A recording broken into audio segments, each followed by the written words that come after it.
नमस्कार दर्शक मित्रों, आप देख रहे हैं जीपीएमसी न्यूज़ 24/7 लाइव।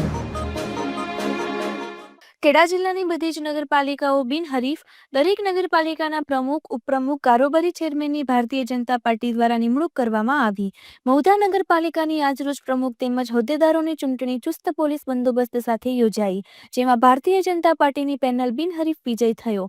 આ ચૂંટણીને અનુલક્ષી મહુધા મામલતદાર શ્રી નડિયાદ, નાયબ કલેક્ટર જમીન સુધારણા શ્રી તથા કપડવંજના ધારાસભ્ય શ્રી રાજેશભાઈ ઝાલા ઉપસ્થિત રહ્યા હતા, જેમાં પ્રમુખ તરીકે રૂપેશભાઈ રાવજીભાઈ રાઠોડ, ઉપપ્રમુખ તરીકે મોહમ્મદ અશફાક ગુલામ અહેમદ મલિક, કારોબારી ચેરમેન રેવાબેન સોઢા પરમાર, પક્ષના નેતા લાલજીભાઈ ગેલાભાઈ, દંડક તરીકે હિનાબેન અજીતભાઈ તળપદાની પસંદગી કરવામાં આવી।